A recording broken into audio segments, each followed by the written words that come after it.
এবার এটাকে তুলে তেলের মধ্যে ছেড়ে দেব।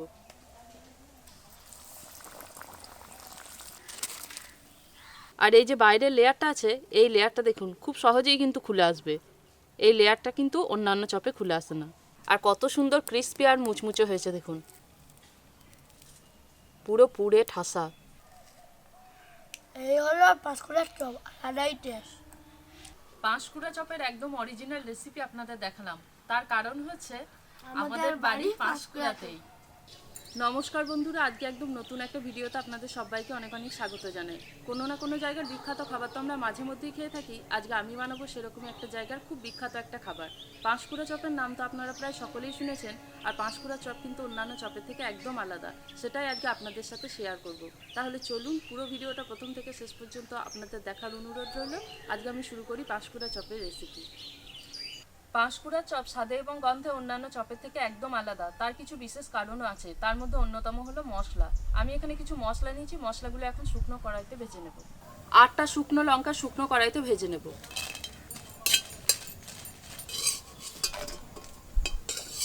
গোটা গরম মশলা, এলাচ, লবঙ্গ, দারচিনি দিয়েও ভেজে নেব।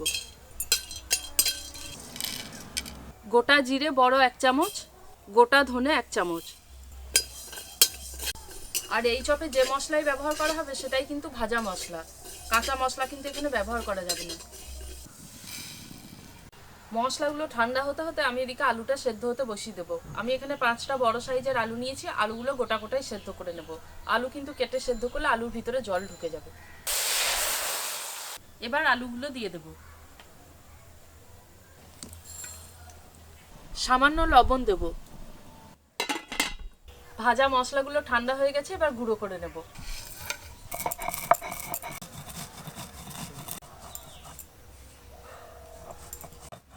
জিরে ধনে গুঁড়ো করে নিয়েছি, এবার তুলে নেব। ভেজে রাখা শুকনো লঙ্কাগুলো গুঁড়ো করে নেব।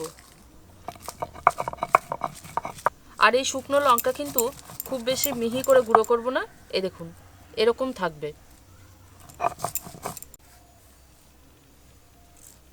গরম মশলা গুঁড়ো করে নেব। 5টা আলুর মাপে এখানে নিয়েছি 2 টুকরো আদা আর 14-15 কোয়া রসুন নিয়েছি। আদা এবং রসুন একটু বেশি নিয়েছি, এখন এটাকে বেটে নেব। আদা রসুনটা বেটে নিয়েছি, তবে এক্ষেত্রে কিন্তু খুব বেশি একদম মিহি করে বাটিনি, একটু গোটা গোটা আছে। আলুগুলো সেদ্ধ হতে দিয়েছিলাম, বেশ অনেকক্ষণ হয়ে গেছে, এবার দেখে নেব। আলুগুলো ভালো মতো সেদ্ধ হয়ে গেছে, এবার নামিয়ে নেব। চপের জন্য এবার আমি বেসনের ব্যাটারটা তৈরি করে নেব। পাঁশকুড়া চপে কিন্তু যে কোনো বেসন ব্যবহার হয় না, শুধুমাত্র এই খেসারির বেসনই কিন্তু এখানে ব্যবহার করা হয়। বেসনটা কিন্তু এখানে একদম অন্যরকম। অন্যান্য ডালের বেসন যেরকম খুব মসৃণ হয়, খেসারির বেসন কিন্তু খুব বেশি মসৃণ নয়। হাতে ঘষলে বোঝা যাবে একটু দানা দানা আছে। আমি এখানে 1.5 কাপ মতো বেসন নিয়ে নিয়েছি। এখন বেসনের মধ্যে দিয়ে দেবো স্বাদ মতো লবণ, আর এর মধ্যে দিয়ে দেবো ছোট চামচের 1 চামচ পরিমাণ খাবার সোডা। এই দুটোকে ভালো করে মিশিয়ে নেব। পাঁশকুড়া চপ বানানোর সময় মশলাটা যেমন খুব ইম্পর্টেন্ট, সেরকম কিন্তু বেসনটাও ইম্পর্টেন্ট। এটা কিন্তু মটরের বেসন বা ছোলার বেসনে হবে না। আপনারা চাইলে কিন্তু মটরের বেসন বা ছোলার বেসনে বানাতে পারেন, তবে কিন্তু পাঁশকুড়া চপের ফ্লেভার আসবে না। বেসনটাকে ভালো করে মেখে নিয়েছি, এবার জল দিয়ে ভালো করে ব্যাটারটা তৈরি করে নেব। ব্যাটারটা কিন্তু খুব বেশি পাতলা হবে না, একটু গাঢ় হবে।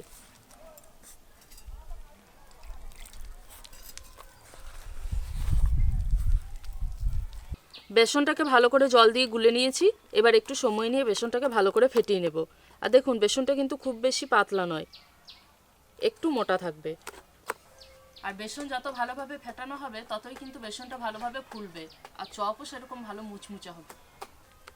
এই দেখুন হাতে তুলে দেখাচ্ছি, বেসনটা দেখেই বোঝা যাচ্ছে যে একটু দানা দানা। আর আমি যখন ব্যাটারটা মাখছি দেখুন হাতের মধ্যে কিন্তু লেগে আছে, হাত থেকে কিন্তু খুব বেশি পড়ে যাচ্ছে না, একটা লেয়ার তৈরি হয়ে যাচ্ছে। ব্যাটারটাকে ভালো করে ফেটিয়ে এখন রেখে দেবো। আর এখন আমি চপের আলুটাকে তৈরি করে নেব। আলুটা ঠান্ডা হয়ে গেছে, এবার খোসা ছাড়িয়ে নেব। আর এই খোসাটা কিন্তু সম্পূর্ণ বাদ দিয়ে দেবো না, একটু একটু থাকবে। এবার আলুগুলোকে ভালো করে থেসে নেব। এবারে এই আলুর মধ্যে কিছু মশলা দিয়ে দেবো। 5টা আলুর জন্য বড় চামচের 1 চামচ লবণ দেব, হলুদ গুঁড়ো দেবো খুব সামান্য পরিমাণ, আর যে ভাজা শুকনো লঙ্কাটা গুঁড়ো করে রেখেছিলাম সেটা দিয়ে দেবো। এবার সবগুলোকে ভালো করে মেখে নেব। আর এই চপের আলু কিন্তু একদম মিহি করে মাখবো না, একটু দানা দানা থাকবে। আলুটাকে মেখে নিয়েছি, এই দেখুন একটু গোটা গোটা আছে।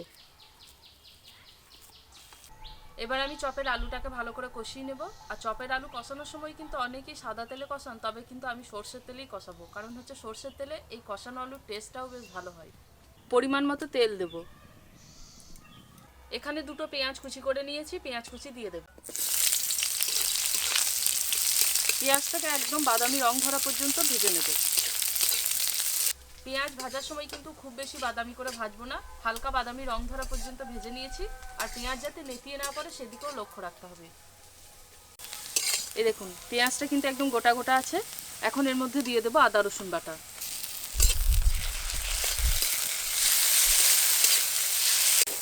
কিছুটা ভেজে নিয়েছি, এখন এর মধ্যে দিয়ে দেবো ভাজা জিরে এবং ধনে গুঁড়ো,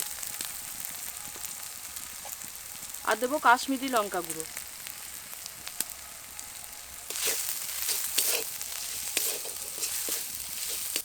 আর এই গুঁড়ো মশলা দেওয়ার পর কিন্তু খুব বেশিক্ষণ নাড়বো না, সামান্য নেড়ে নিয়েছে। এখন এই মেখে রাখা আলুটা দিয়ে দেবো।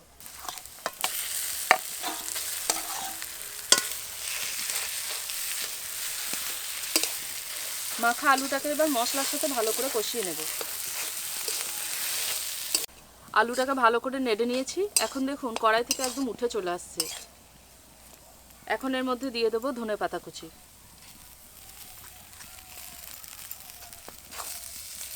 আবারও ভালো করে মিশিয়ে নেব। আলুটাকে ভালো করে কষিয়ে নিয়েছি, এবার গরম মশলা গুঁড়ো ছড়িয়ে দেব। আবারও ভালো করে মিশিয়ে নেব। চপের আলু তৈরি হয়ে গেছে, এবার নামিয়ে নেব। আলুটাকে ছড়িয়ে দেব যাতে ভালো করে ঠান্ডা হয়ে যায়। চপের আলুটা ঠান্ডা হয়ে গেছে, এবার এটাকে গোল গোল করে চপের আকারে গড়ে নেব। পাতার উপর সামান্য পরিমাণ খেসারির বেসন ছড়িয়ে নেব। বেসন দিলে চপের আলুর উপর একটা হালকা আস্তরণ পড়ে যাবে।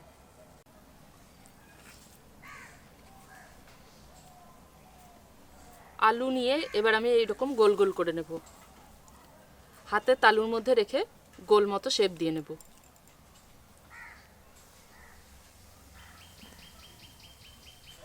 হাতে যদি লঙ্কা ঝাল লেগে থাকে তাহলে একটা পলিথিনের মধ্যে তেল মেখে নিয়ে সেই পলিথিনের মধ্যে এই আলুর ডোটাকে রেখে বাটি দিয়ে চাপ দিয়ে দিলেই হবে।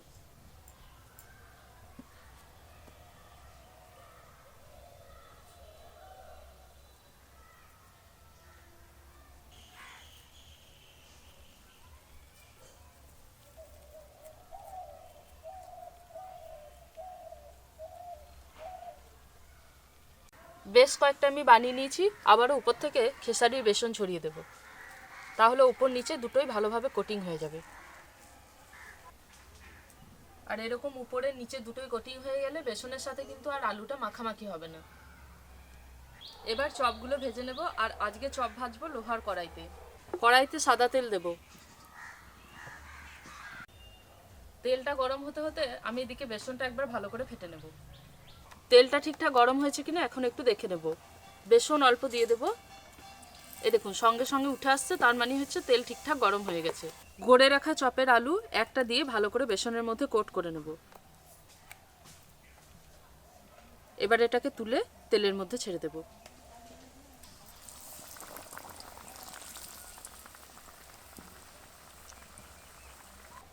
তেলের হিটটা কিন্তু একটা চপ দিয়ে প্রথমে তৈরি করে নেব। এই দেখুন সুন্দর রং ধরে গেছে, এবার উল্টে দিয়ে অন্য দিকটাও ভালো করে ভেজে নেব। দেখুন কত সুন্দর রং ধরে গেছে, আর চপটাও কিন্তু ভালোভাবে ভাজা হয়ে গেছে। এবার আমি একইভাবে বাকি চপগুলো ভেজে নেব।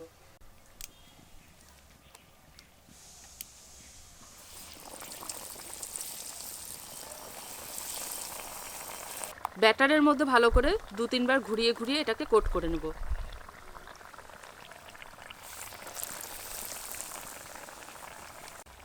তেলের মধ্যে এবার চপগুলো ভাজতে শুরু করেছে, এবার উল্টে দিয়ে অন্য দিকটাও ভালো করে ভেজে নেব।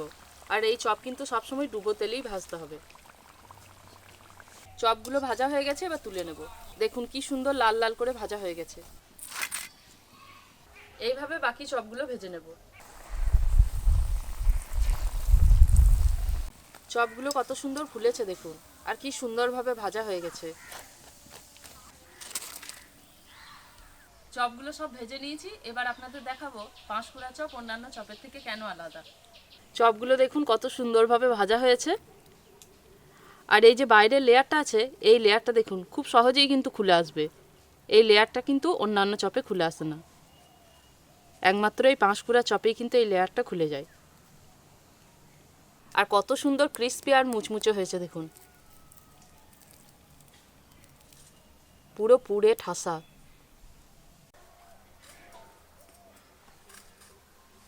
পাঁশকুড়ার চপ নিয়ে বসে বসে দেখি জাম্মা কেমন বানাইছে।